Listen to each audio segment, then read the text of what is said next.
Phil Hendrie Show. Did you hear me reading from your catalog, Melissa? What'd you think? Funny. I want to buy some of this stuff. As a matter of fact, I want to get that. I gotta get that thing where you take the pill and makes the Boston cream pie taste like fish food. That's great. And those gloves. You wake up wearing those gloves with your hand cream in them. I got your hand cream. Get out of here. Okay, 1-800-449-8686, Phil Hendrie Show. Are you guys reading about this Firestone recall at Firestone? Let me ask you this. Do you guys read? Well, if you do... Oh, it's on TV. Never mind. Have you guys been watching TV about this Firestone recall? Firestone, one of the world's biggest tire makers, is expected to recall millions of tires for light trucks and sport utility vehicles because of mounting reports that some models may have contributed to 46 deaths, and this according to ABC News. This is getting bigger and bigger. Company officials met Tuesday behind closed doors with Ford Motor Company, as well as the government regulators, and determined that a recall was needed. An announcement is expected to happen today. The recall comes because of an increasing number of reports that these tires can come apart on the road, sometimes causing serious and even fatal accidents. Okay, now what kind of tires have I got on my car? I'm trying to think. I can't even remember. I think they're good. Yes, they're Goodyear. Thank God. You got Goodyear? Beverly Hills Automobile Association is an organization of sports car enthusiasts and automobile enthusiasts in Beverly Hills, California. Their president is Ted Bell. He also is the owner of Ted Bell's of Beverly Hills Steakhouse. And I know business is good at the steakhouse. How are you guys enjoying life this summer? What do you guys do with the BHAA? You guys just drive around? Yeah, Phil, the Beverly Hills Automobile Association is a great organization of just residents of Beverly Hills and businessmen in Beverly Hills. We have sports cars. We enjoy doing car rallies. We enjoy just driving around beautiful Southern California in our sports cars. I just picked up a Mitsubishi Spider about 4 days ago, Phil. I'm test driving it. But it's a fun way to spend the summer, especially under the summer sun and the summer skies in Southern California. Well, now tell me a little bit about this tire recall. Yeah, Phil, I was looking at this story. Firestone, the Firestone tires in question are on SUVs and light trucks. Okay, the situation is this. Who do you see behind the wheel of most SUVs? And I would ask you that question, Phil. Who do I see? Who do you see behind the wheel of most SUVs? Women. Absolutely women, because the SUV is the soccer mom transport vehicle of the 21st century. And women are, and there's some formidable women out there, Phil, but women on average are lighter than men. They have less upper body strength than men. They are smaller than men. They have a tougher time seeing over the wheel. Now, I looked at this story, Phil, and I talked to... All right, you're saying that most of the people driving SUVs are women, and therefore that's why they're having accidents? Well, let me conclude my thought, because I looked at this story. I realized that while there may be tires blowing out, I looked deeper. Why have there been fatalities? And I think you have to look at that, Phil. Because there are women behind the wheel. I think you have to look at that, yeah. Why? Because the people at the wheel, when the tire blows, they're women. The tire blows, they have trouble holding onto the wheel. You know, it's one thing for a tire to blow. It's another thing to lose control of the automobile to the point where it causes a fatality. First of all, when a tire blows and the car becomes uncontrollable, standard operating procedure, and if you know anything about this, Phil, because auto safety, the California Highway Patrol would tell you, you need to hit the brakes and aim the car at any stationary object. Because all right, now you're talking about what would have saved these people's lives, right? Absolutely. I don't know that a lot of women are familiar with some of these safety tips that men are more familiar with, only because men drive more than women. But what we're talking about here... Okay, if I'm driving an SUV down the road, because I don't know this, and a tire blows... If the tire blows... What am I supposed to do?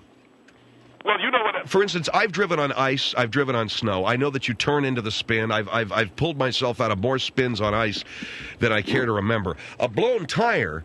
You have less control of the car, right? You seem to have. You could have less control of the car if it's shredding rubber. Most cars that spontaneously deflate or the tires spontaneously deflate, the car still stays fairly stationary until you can get it off the road. Right, but if you're losing tread on that thing and you're running on rim, you are losing control of that car. The best thing to do is to hit the brakes, aim the car at any stationary object, because... Well, you're talking about intentionally running the car into something? Yes, I am. And the reason why, you have to slow and stop. It's very important to bring that car to an immediate stop, Phil, before it gets further out of control. So when the car blows a tire, grab the wheel, hit the brakes, aim it for any stationary object. It can be a car, a building, it can be a tree, a lamppost. Naturally, you don't want to kill anybody, but you want to run that car directly into something that's stationary so that the car comes to an immediate stop. Now, I'm talking about... So I hit the brakes and I aim for... Like the underpass, a freeway underpass. Just aim right for the wall. And well, I'm aiming for the wall. I'm going to kill myself. No, you're not if you're belted in and not if you're properly. If you're doing a good glancing blow, that all I'm trying to do is save your life. But this is something women don't know. Or a lot of women don't know that. Now, you're having to do a lot you're having to do a lot of control of the car. Most men are in the car more often, so therefore they have a more dominant control over the car. But since women want to be driving out there, keep them in sedans. Volvo makes Let's get back to this safety thing. When the car blows a tire, I should aim for a tree, hit the brakes, and aim for a tree. Yes. As crazy as it sounds, yes. Yeah, it sounds completely insane, because if I hit the brakes and I aim for a tree, there's a good chance I'm going to get thrown through the windshield. No, the good chance is the car comes to a stop. You've got to get control over that automobile, and the way to get control over it is to bring it to an immediate stop. If you're wearing a seatbelt, you are going to be fine. You've got airbags. The head-on is not the deadly event that we have so often and certainly experienced in the past. Aim for a tree, hit the brakes, and aim directly for a light post or a parked car. That's the best thing to do to bring the car to a stop. All right, we're talking with Ted Bell from the Beverly Hills Automobile Association about Firestone tires possibly recalling millions of tires because they're blowing on SUVs. Our number is 1-800-449-8686.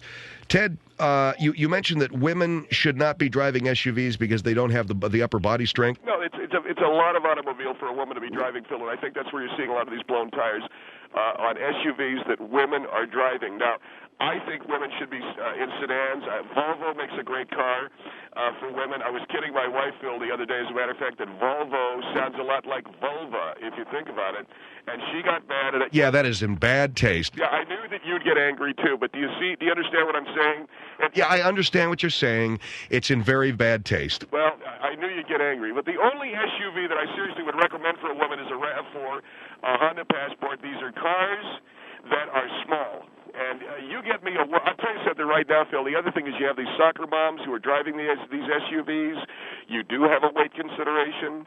Are you talking, say there's extra weight because of the kids? Extra weight because of the kids, because of the women, too. If you have a woman who has kids, that means she put on an extra 40 pounds when she was pregnant.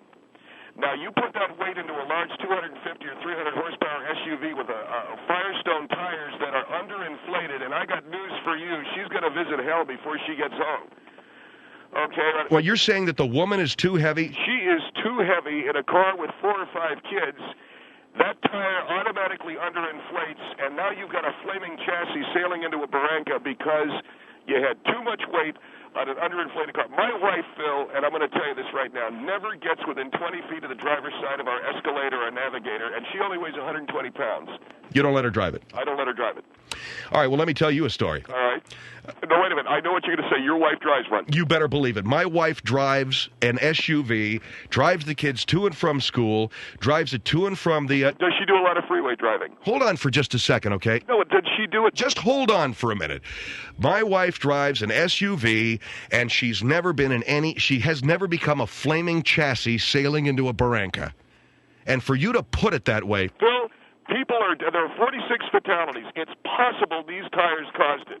And what I'm telling you is, you put some fat woman in there who's had 4 kids, and... now we're really kind. Well, let's call a spade a spade. A woman who's been pregnant doesn't get the weight off. She keeps 40 pounds. Now there's an extra 40 pounds, an SUV. Tire underinflates. Freeway driving. You've got 4 little kids in the back seat. Now you've got a woman. You've got 5 people basically screaming. Okay, 5 screaming people as that thing sails over the barranca by the side of the freeway and right into the rooftops of a mobile home park. Do you want that?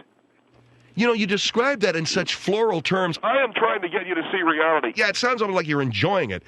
Hold the line for a minute, Ted, okay? Yeah, but Phil, I've got a wife too. I love her. I care about her. No, I was making the point with you that my wife drives an SUV and has never sailed over a ditch by the side of the freeway into the rooftops of a... God!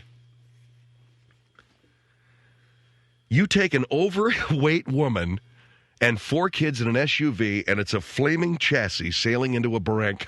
Did you hear that guy? All right, 1-800-449-8686. The Phil Hendrie Show here. We're talking with Ted Bell about the possibility there'll be some Firestone tires recalled. A lot of these tires that are automatically shredding or blowing on the freeway are on SUVs or light trucks. Ted says that most people who drive SUVs are women. And one of the reasons there have been fatalities isn't so much that the tires are blowing, it's that the women are losing control of the car. And that's an interesting point of view, given the fact that it's not necessarily putting all the blame on Firestone. 1-800-449-8686, Phil Hendrie Show.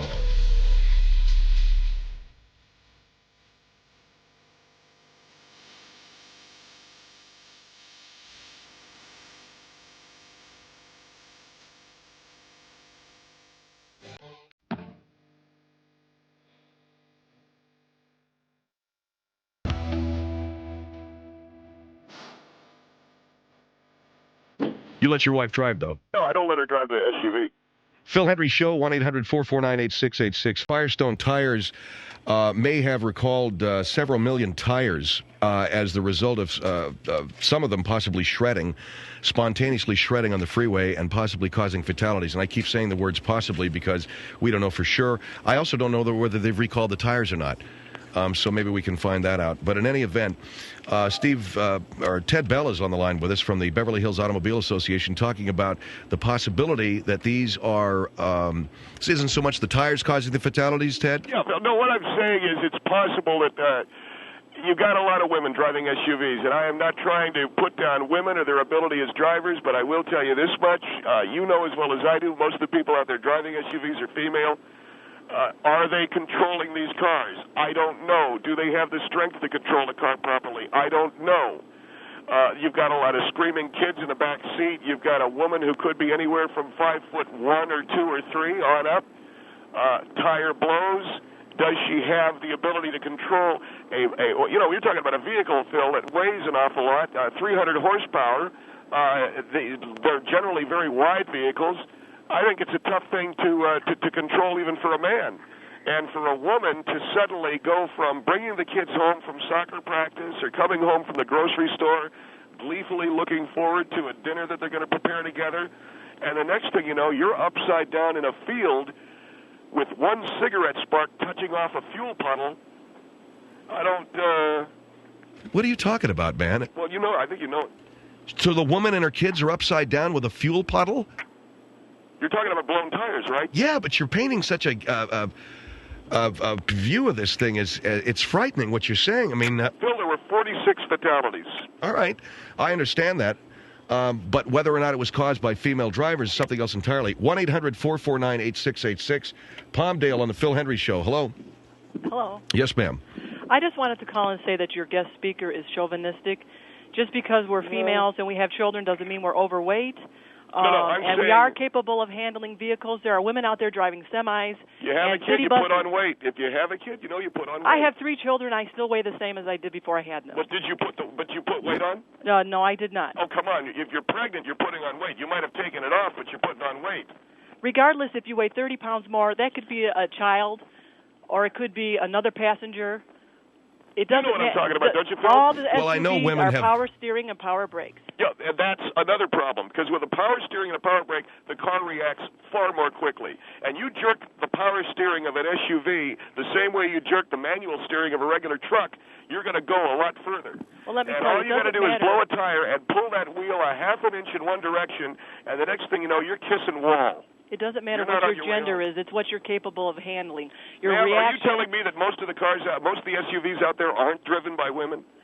I'll say half of them could be. My Half husband of has. them, oh, come on. Let me tell you. Listen, my husband has a monster truck, and I can handle that thing. Good. Okay. You're one woman, and I don't know how many millions. Look, there's a possibility. But see, you're a poor representative of the auto club because you're being chauvinistic against women. I belong to the Beverly Hills Automobile Association. I'm not chauvinistic. What I'm telling you is a woman because who puts you're on weight. stating it's women, and it has nothing to do with your gender. You don't know it. It's your capability of handling the vehicle. You don't know that. You know yes, what? You just don't like what I'm saying, but you don't know. Hey, I've seen a lot of maniac drivers out on the road. I don't know how you can say that most SUVs are driven by women. Oh, come on, Phil. That's why they're bought. They're soccer mom vehicles. They're passenger cars. They're today's station wagon. Don't be so politically correct that you can't agree with me at least once. And I just don't know that it's true that most of them are driven by women. You may be right. And in which case, what's the possibility that they're not being controlled properly because the women are smaller, don't have the same access to, they can't see over the, can you see over the wheel of an SUV? Where are your statistics? I'm saying, based upon my experiences in driving, can you see over the wheel of an SUV, yes or no? What do you mean, can she see over the wheel? Yes, I can. And you don't have a phone book there? No, I don't. I'm 5'10". All right. How many women are 5'10"? There's another good question. But it doesn't matter about height either. I have a friend who's only 5'4", and she could drive a motorhome. All right, but I just think that you're not. I don't think that you're representative. Most women put on weight, where are your and most women put on. You know, most women put on weight, and most women can't see over the wheel. The only women that can handle a big vehicle but is how probably. many men are overweight? Look at the average woman weigh 150 to 200 pounds. I'll give you this. They probably live in the Midwest. Look at the men that weigh 200 pounds and more. All right, ma'am. Thanks for your call. 1-800-449-8686. Harrisburg on the Phil Hendrie Show. Hello. Yeah, I'm listening to this guy here that's telling people how to properly stop their car if a tire blows out. I used to teach defensive driving to trucking company schools. Now, Ted, you're saying that the best way, if the tire blows, the best way is to put on the brakes. Put on the brakes and aim for a stationary object. You've got to stop that car. You've got to stop the car, but yes. you never aim for a stationary object. Your whole theory is based on you hit that stationary object and the car stops. Right. You hit that stationary object off center and you're driving, let's say, an Excursion, which my wife does drive improperly, and it doesn't hit center. Your wife drives an Excursion. It doesn't hit center, and it spins around, and it whacks into another car. Your wife drives an Excursion? Good luck to you, my friend. My wife drives an Excursion, and I'll tell you what, she doesn't have to put a phone book there, because the Excursion with the full boat has, the 7-way adjustable seat. Oh, that thing is huge. Yes, it is. That thing is going to be an oil tanker someday with her driving it. And I feel safer with her driving gas. Now. You want to see the thing sailing down the road spilling gas? You got to get your wife off the road. She's got to kill somebody. First of all, it's diesel, and second of all, that spilling the way you're gas. telling people to stop their car is the exact opposite way they should. If let me blows, you do not jam on the brake. That causes you to lose more control. All right, well, I'm sorry, you misunderstood. I don't mean jam on the brakes. I'm saying you need to brake, and you need to get that car stopped. But what you're saying, Ted, is you aim the car. You said aim the car for a freeway underpass. The bridge abutment. The abutment of a freeway overpass, just aim it right in there. Right. That'll cause instantaneous death. I don't care if you have airbags or you're strapped in properly. Well, what do you want to do? Go sailing out of control into a river? I want you to... What are you Where are you coming up with these explanations? How many times do you drive down a freeway and you're 2 feet away from a river? And second of all... Well, you live in Pennsylvania. You've got the Allegheny Actually, I live in Indiana, and I'm driving in Pennsylvania. All right. Well, in Pennsylvania, they got 3 rivers running through one big city there. What do you call it? Pittsburgh. Exactly. So you can sail into a river trailing motor fuel, and you hit that river, and you become a lake of fire.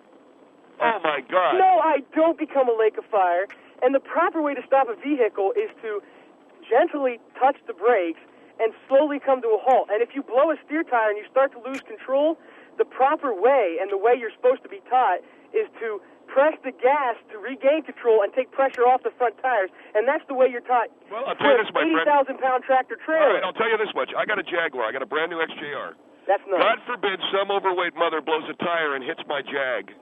That's Because terrible, we become 2 fireballs. Well, no, I don't want anybody to die. I'm 6'2", and I am 280 pounds. I'm overweight. What's the difference with me and this car? The only problem is you're going to cause a grease fire with all that fat. I'm just kidding. All right, hold the line here. 1-800-449-8686, Phil Hendrie Show. Grease fire.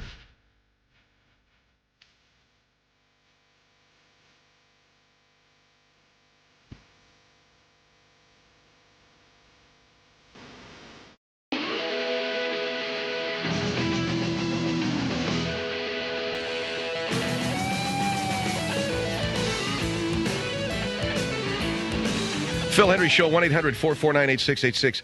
To our listeners in San Diego who usually listen to, like, I don't know what you listen to in San Diego, frankly. I don't know what you've been used to all these years down there. NPR, Dr. Joy Brown, the sleepy little kind of town that you are. Now, I say that with love in my heart. I'm from Los Angeles. I went to San Diego a couple of times when my brother was in boot camp down there. We'd have to go down. I mean, we loved to go down there and visit him. When he was in the Navy. But to some of the folks who are calling from San Diego this afternoon, upset and their nerves are, running a little high and, they just don't quite get what's going on. Bug off, okay? Go listen to something else. I know you've got a nice public station down there you can listen to. What is it, KPBS? You can listen to classical music. You can go lay on the beach. You can walk into a bonfire. Do whatever you want to do. Just don't bother us with your really lame, irrelevant and uninteresting comments about our show. Now, again, that announcement is for San Diego only. The rest of you guys continue to enjoy, okay? I mean, this has been a running thing for 4 years with San Diego. I mean, what a town. What a gorgeous city, populated with so many Gomers. Just a beautiful city, sitting there in the Pacific, and nothing but a bunch of goobers and Gomers down there. Is that because it's a Navy town? Seriously, man, I think it's because they got the naval base and the Marines down there, and they got every guy chewing on a piece of straw porn in there every day. Whether it's Pendleton, whether it's the Navy base down there, every guy right out of a silo pouring in there, and then, of course, they get out of the service, and they wind up staying there. So you got Gilligan, you got the skipper, without Mr. and Mrs. Howell. I don't know what to tell you guys. They got some damn good radios down there. I listen to the Martin Milner fishing show when I'm down there. You check that out. I think that's your speed. 1-800-449-8686. And I know that Mike's still going to get bugged with their phone calls. That's cool. We got Ted Bell on the line. Pardon me, Ted. I had to take that moment. Boy, you really let the... well, I just had to. You really let them have it, huh? Yeah, we did it. Okay, we got Ted Bell with us. Firestone possibly recalling tires because of the fact that they're shredding on some cars, and 46 fatalities. Yeah, my understanding is, Phil, it's a possibility of 46 separate fatalities have been caused by these cars. But I want to go back to something that I said about women being overweight. I'm not trying to say that all women that have children are overweight. I'm saying that a woman who has kids, it's possible that she has kept the weight on, and now you're really putting a strain on the springs and the shock absorbers of that car. A woman who's put on another 40 or 50 pounds and for whatever reason decided she just wasn't going to lose the weight after having the 4 kids, you are putting a lot of strain on the metal. You're fatiguing a lot of the metal joints. Well, how fat is she, for crying out loud? Well, I said, man, you're making it sound like an elephant climbed into that thing. And I'm saying that it's extra strain on the car.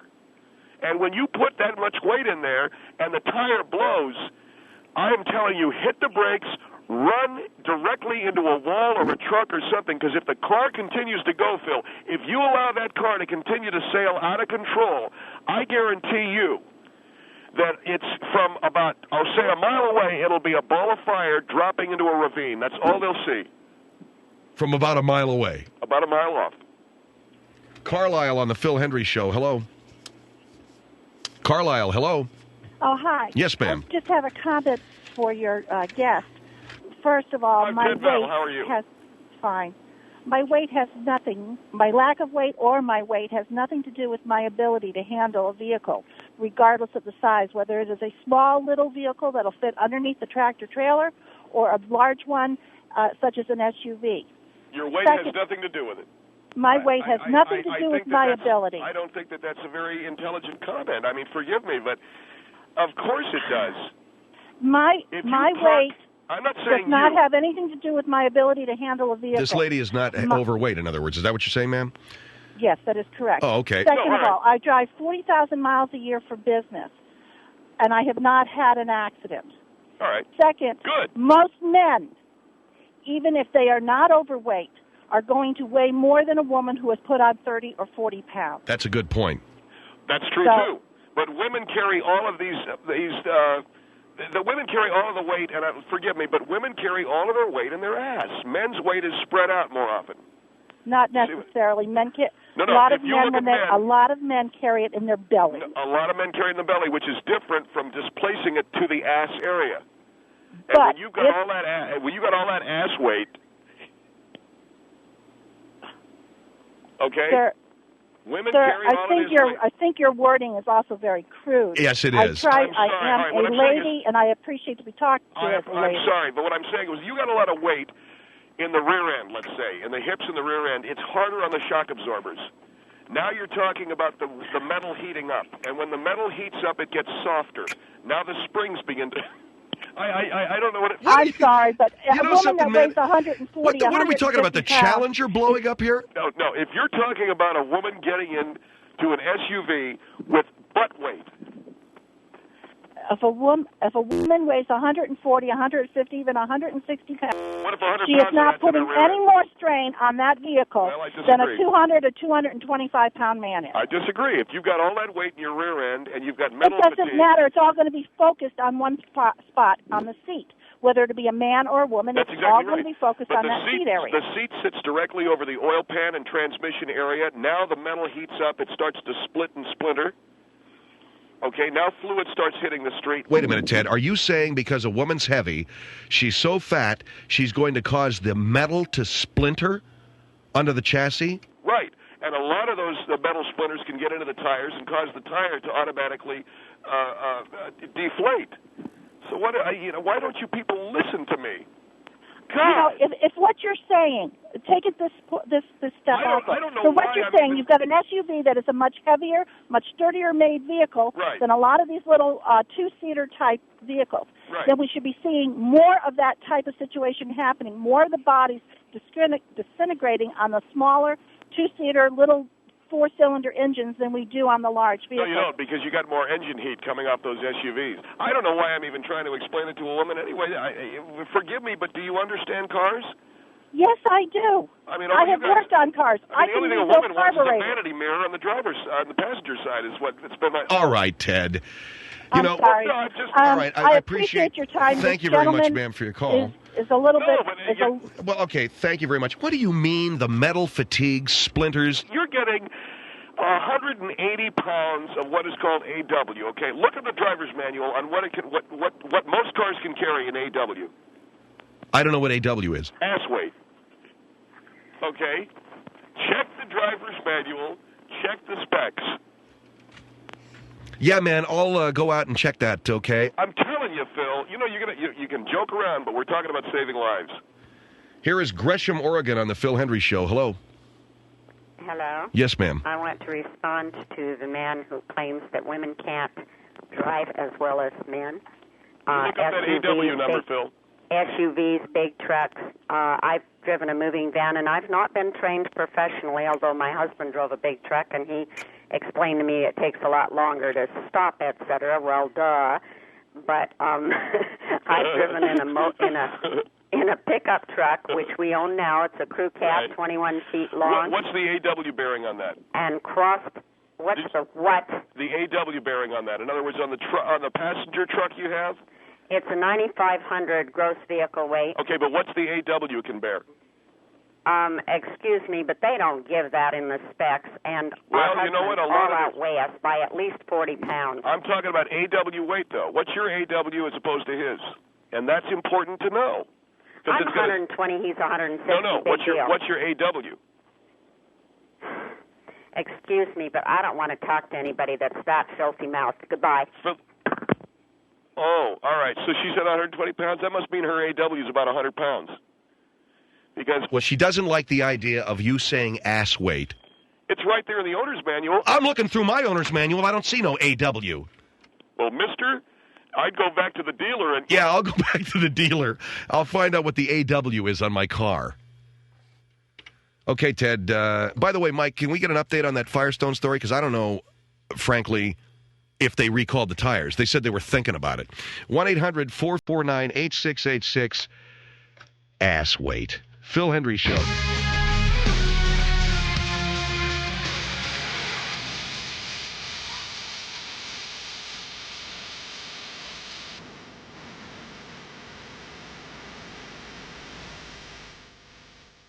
6. I got all this information on how to handle the tire recall, but you know what? I don't want to read it right now. And there's a phone number, but I better not give it because it may be a number to somebody's home or something. You know, I wondered if there was a number I could give people, but what kind of, all I could think of when I saw that story, what kind of tires do I have in my car? And I don't know, but I think they're Goodyear. What do you got on yours? Mike doesn't know. Oh, you do have Firestone. Okay, and how fast do you go going, oh, Bridgestone? You're in big trouble too, friend. Bridgestone, which is based in Tokyo, has set up a customer service hotline via its U.S. subsidiary, Bridgestone Firestone, for Americans who own ATX, ATX2, or Wilderness AT tires. You don't have those? You don't have those tires? Okay. We have a SUV at our house, and boy, it's fun to cram the kids into the SUV and go sailing down a freeway, a ball of fire going into a barranca. It's a lot of fun. My wife drives it, and it's a real pile of I don't like the one we have because it's too small, and I'm not going to tell you what kind it is because then they're going to, the people who manufacture it will probably think that I'm doing it on purpose, bad-mouthing their product. I don't mean to. I know it just doesn't have any space. But we do have that thing, and one of the things I got to get Maria, though, is this GPS, this global, what is it called? Global positioning system. This is the baby that I want to get. I don't know who's got it. I think they've got it on the Ford Explorer, and I think that's going to be my next purchase. If you're a dad, you got a number of kids in your house, you got to get this thing called the SUV, and you have to have the GPS. If you have a wife like M-Y-N-E, I mean M-I-N-E. Well, you know what I mean. You got to get it because this thing, she gets lost. I got a call from my wife when she was in Sacramento, when she was still working up there at KSTE, whose program director, by the way, said that he was going to put my show on the air, and I guess chickened out on that. But anyway, nice guy, Ken Cole, very, very good man. Anyway, she was up there, and she got lost one night coming from a station function. She was on her way east out of Sacramento on her way to Reno. And at 2 o'clock in the morning, I get the call, and it's, you got to help me, you got to help me. I said, what's the matter? I'm lost. I don't know where I am, honey. I'm all over. I don't know. I said, well, what are you telling me? You're lost? You're 400 miles away from me. What do you mean you're lost? I don't know where I am, and you better look up MapQuest. And she was really losing it, and so was I. In fact, I don't know who it was that was going, I don't know where I am. I think it might have been me. I'm in my own home, and I didn't know where I was. She says, go to MapQuest. So I go down there, and I log on, and I said, give me an exit. Give me some sign, anything. Tell me you love me, baby. And she gave me, like, Citrus Heights. And I go, you're heading east to Reno. You're on your way out of Sacramento. Okay, good. That's good to know. What freeway are you on? I don't know. Well, are you on an interstate? I don't know. Well, what are you on? Why are you yelling at me? I'm going to call a highway patrol and have them pull you over. You can't do that. I've had a couple of cocktails. Oh, Jesus, great. I said, Maria, I'm going to call a highway patrol and I'm going to have them pull you over if you don't tell me what interstate you're on. And I gradually got control of myself, and she said I'm on whatever that interstate is up there. Is it 80? No, it isn't 80. It's 84. I don't know. I said, turn around and head back west. Head west, honey. Head west. What's west? What do you mean by west? See, I was born with a pretty good sense of direction. Seriously, I can go to any city, and I know what's north, south, east, and west. I can sit in this studio right now, and I can tell you that west is roughly in that, or east is roughly in that direction. I just pointed in the wrong direction for Craig. West is behind me. North, south. Okay. So I got a pretty good. Some people, they don't know, man. They don't know east. They don't know west. One night, she left a party downtown. My wife leaves a party in downtown L.A. at the L.A. Athletic Club, and she finds her way into Boyle Heights. And I said, what are you doing? She said, I'm going by the freeway. I get it. The freeway is freaking, it's to the west, man. It ain't over the, you're going into East L.A. It's only 11 o'clock at night. And you'll forgive me, my fine listeners in the East L.A. area, but it just isn't something white people should do. And so I'm kidding, but, it scared her. So I said, just go get yourself a burrito. She said, no, I want to find the freeway. Okay, go west, young woman. And so finally, I got her turned around in Sacramento. I said, get to I-5, go south on I-5. Okay, I know where I am. You can hang up. No, I'm not hanging up. Not that I've been this far with you. No, I really do. I know where I am. No, I'm staying on the phone until you get out of your car and get up to right up to the door of your apartment, because I've been going through this now for an hour with you. So she got down I-5, and we finally got her home. I mean, she doesn't know where she is, man. And there's just, we were leaving Mike's wedding. We were leaving Mike's wedding 2 years ago. Mike Schaefer, my producer. He had it over that, what was the place, Mike? Calamagus Ranch? Where'd you get married in Malibu? Calamagus Ranch. We're leaving his wedding, and I look down to get something off the floor of the car, and Maria's driving. She's about to make a left turn. If she turned left going out of Calamagus Ranch, we would have been wandering in the Santa Monica Mountains for years. For years they wouldn't find us. I said, holy gee, because seriously, at that time of night, a left turn out of that ranch means we would have been driving to Malibu, or I don't know where, to Oxnard. I don't know where we'd be going. I said, whoa, where are you going? She goes, oh, I'm going, isn't it left? No, it's right. Are you sure? Yes, go right. Not because I'm smarter than her, that I just have something in my head, maybe my equilibrium's right. I know the direction to go. And it's happened. So, the next car that we get, whatever piece of crap we buy, has got to have this GPS, this global positioning satellite system, so that she knows exactly where she's at. And you know, as I get older, I won't know where the hell I am. Because I remember my old man had my dad had that compass sitting on the dash of his car. And I don't know how many of you guys had your father, your mother, or your grandfather had those compasses, those floating compasses on the dash of the car. I used to laugh at my father when I get in the car and say, what is that? Well, it helped. I don't know where the Christ I am. I just, Well, come on, Dad, you know, and that was the way he talked. Forgive my language, but he did. I don't know what the hell's going on. I can't find it with both hands and a flashlight in the closet. What are you talking about? I said, Dad, you don't know what direction you're going? Well, let me look. See right there? We're going, and my father was into gadgets, so look, you see that? All right, we're going northwest by 3 degrees, okay? So I'll adjust the car 2 degrees to the right, and we're driving into someone's front lawn here. Go back onto the, oh, hell, I forgot. Yeah, you got to stay on the street, okay? You ain't sailing a boat there, Captain Bly. Oh, holy crow, jeez. Good, man. So if you guys ever see a compass on the dash of my car, do me a favor and just lock me in the car and run the exhaust in through a window. Tape it up nicely with duct tape, but just go ahead and do it. Because that's the official sign of senility. That I got to have a compass on the dash of my car. So, of course, we all need a compass on the dash of our car, but today with the GPS, we can all look cool. We look like we don't really need it. Hey, look at this. I got a GPS, man. You mean you need a compass on the dash of your car? No, this is like a GPS. The official sign that you become your dad, the GPS system. Why don't you guys admit it? All you cats laying in that big extra, you're like your dad. GPS. It's a cool gadget because it gives you maps and stuff like that. But you wouldn't, you know, what happened to good old payphone? Yeah, it's bullcrap is what it is. Okay, 1-800-449-8686, 1-800-449-8686. Let me give you that number again.